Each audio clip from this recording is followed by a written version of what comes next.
Sergio Perez gets a 2-year extension at Red Bull.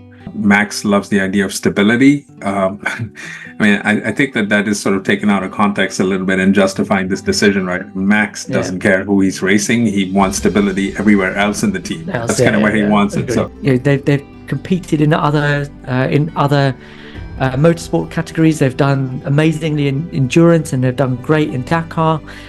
These are all the things that I heard about Toyota coming into Formula One in the early noughties, and the problem that these manufacturers always have is that they've seen that they've had success doing things in a certain way in other categories, and they think that they can then apply that to Formula One, and it never works. Hello and welcome to another episode of the Tired F1 Pod. Ammar, how the heck are you? I'm doing well, man. There's still a few days until the next race, so a little time to breathe, although you never know when news breaks out, as it did last week too, right?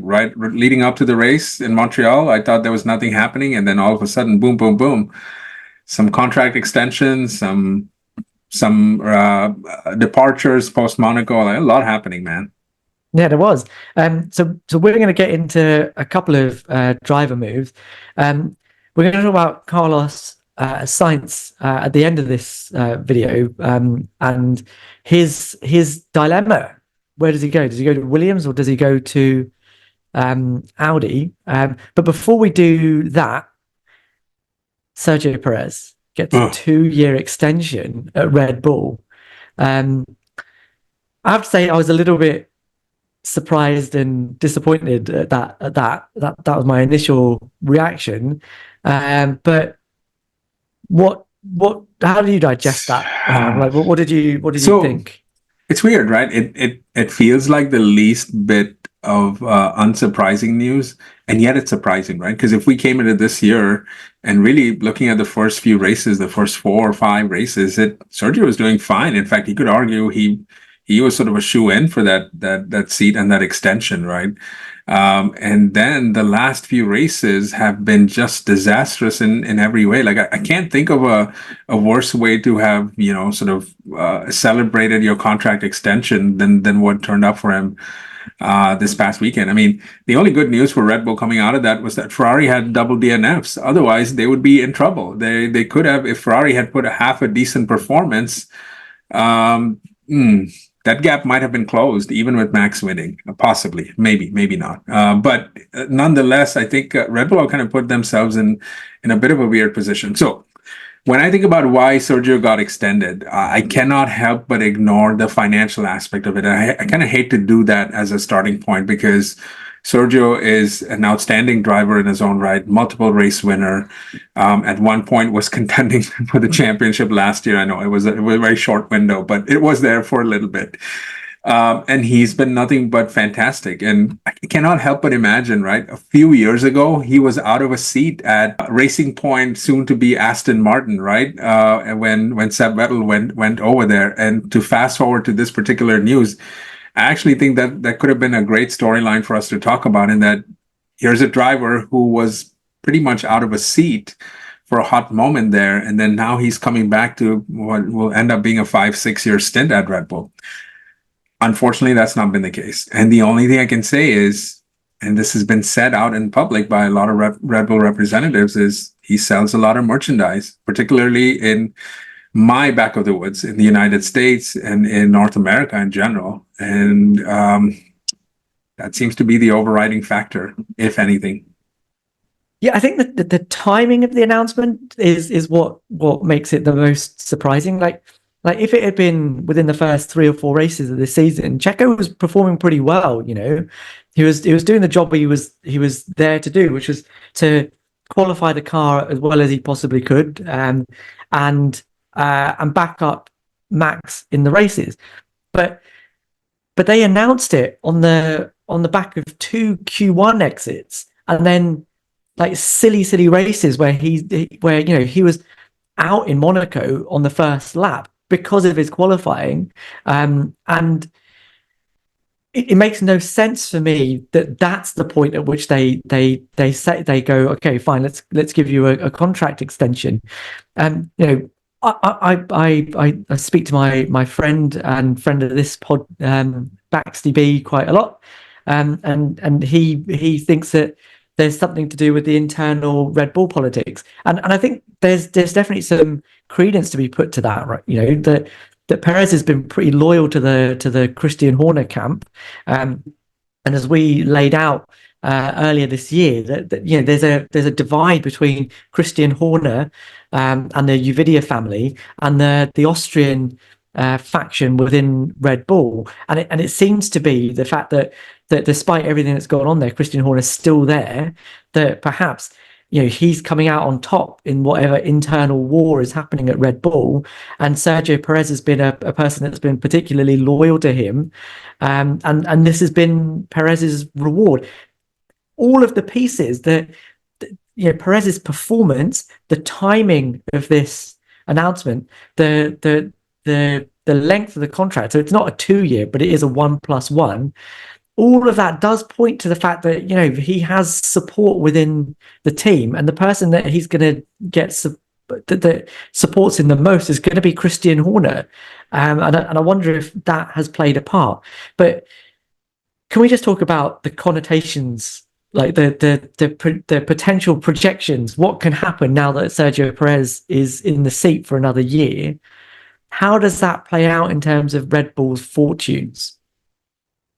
Yeah, I think it's going to be pretty crazy right now, because the championship fight, at least for the constructors, is definitely on. Like, Ferrari are roughly 50 points behind. That's after double DNF, and I said earlier that they would have been ahead. They probably wouldn't have been ahead, but they would have been right there, right? They would have probably been within single digits, you could argue. And I think McLaren are in the mix as well, although they're roughly 90 points behind. That is not an insurmountable gap, considering we have a little over half the season to go, and we know that there are some tracks where Red Bull will definitely struggle, a la Singapore, and others as well. Even Vegas could be up for grabs, really, as it were last year. So there are definitely some tracks coming where it could be tricky. And if Sergio is going to be nowhere in the mix, which is where he's not even been in the top 10 these last couple of races to even have some point scoring sort of ability, right? And I think that's troublesome for them. What's interesting to me, Shez, is Red Bull have built this persona of themselves that we've learned through Netflix and even otherwise, right? That they've been pretty brutal with making driver changes.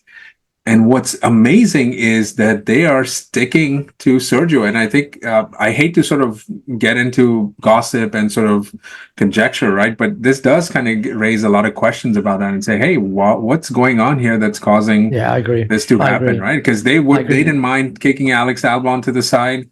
They didn't mind, even De Vries going back to RB, right? Or AlphaTauri last year. And yet, on the other hand, you have Yuki there too, and he's doing really, really well. Even great. In Canada was going pretty well for him, barring a small mistake there. But and I think that as much as Perez is a great commercial asset, having a Japanese driver in a front running team, I don't think have we ever had that? Have we ever had a Japanese driver in a team that's won a Constructors' Championship?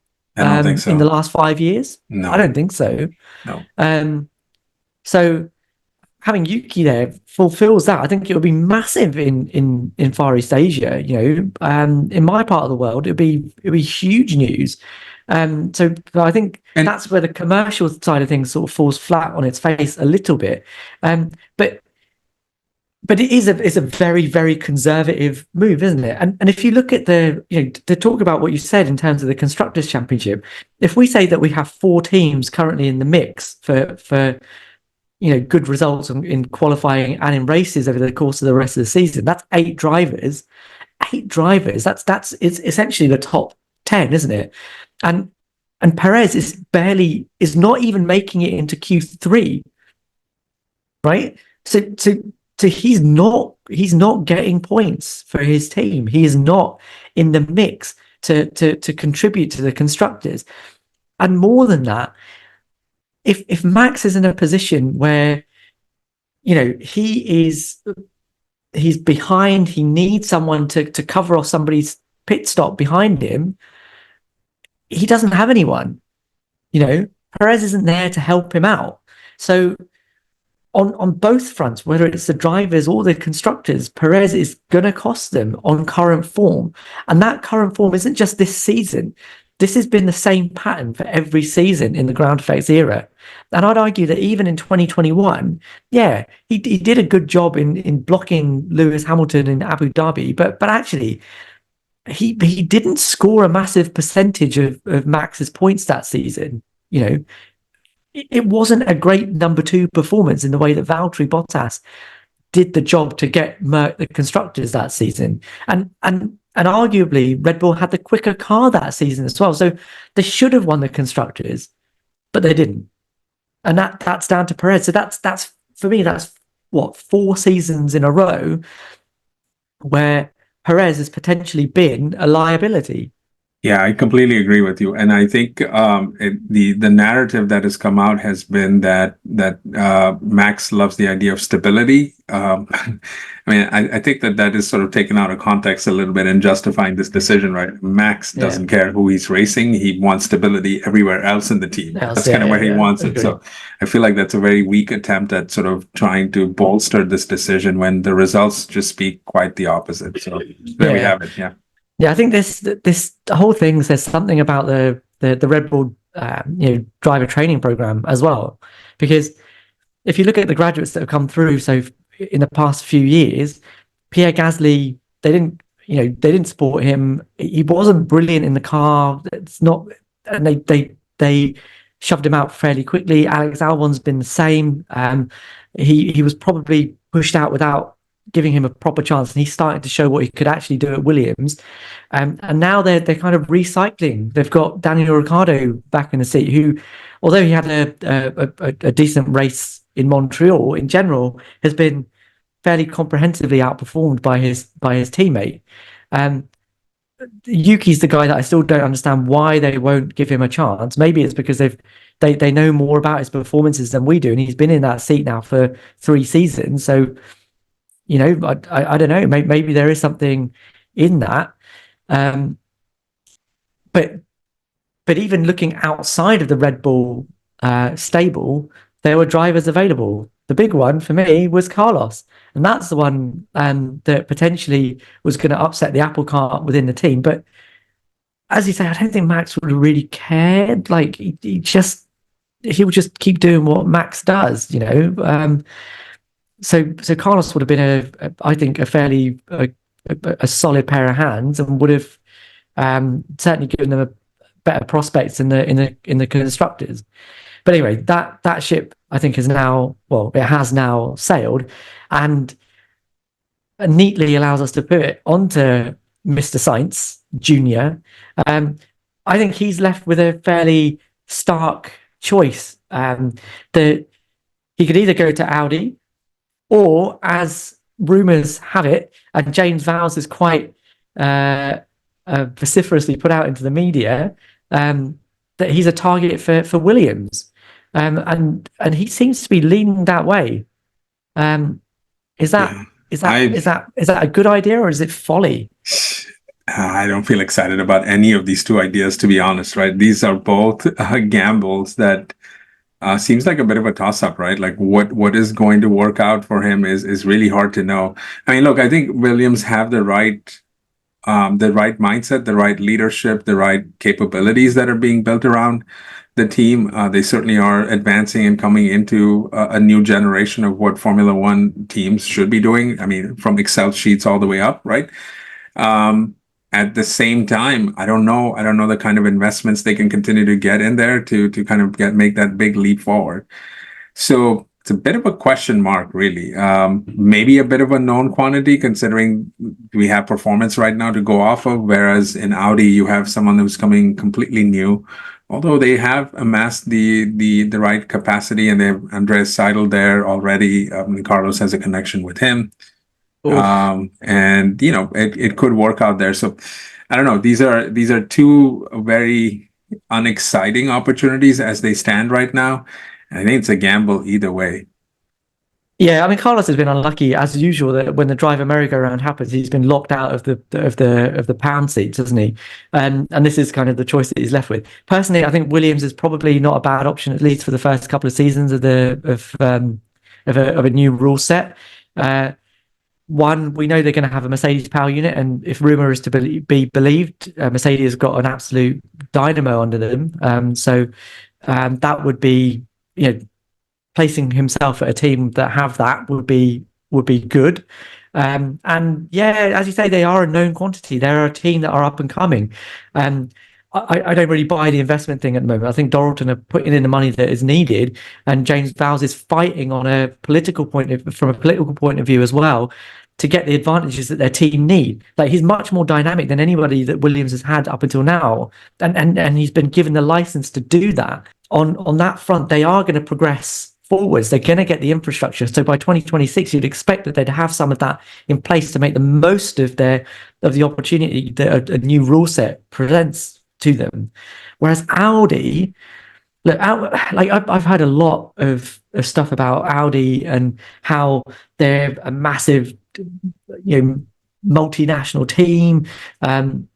They've competed in other motorsport categories. They've done amazingly in endurance, and they've done great in Dakar.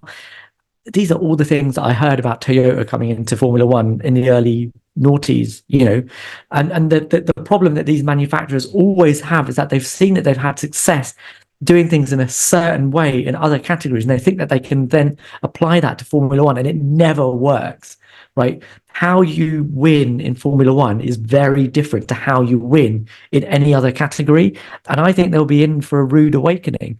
The thing that tripped up Toyota was that they thought that they could win the Toyota way. They were the second biggest manufacturer by volume at the time that they came into Formula One in the world, and they thought that applying their corporate principles was going to bring them success, and it doesn't, because the things that you need to sell cars, safety, aesthetics, features, are not what make you fast in Formula One. It's a very, very single-minded thing, and they thought that doing things by committee was gonna get them results.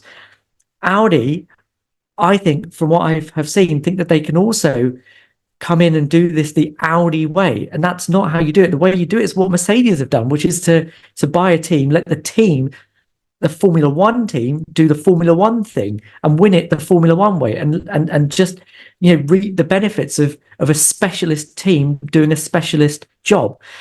And the thing about Andreas Seidel being there, to me, I think Carlos sees that. I think Carlos sees that and goes, you know what? I saw what happened at McLaren, right? And I don't want to be at a team where Andreas Seidel was going to do the same thing that he did at McLaren. And for me, that was very much we have a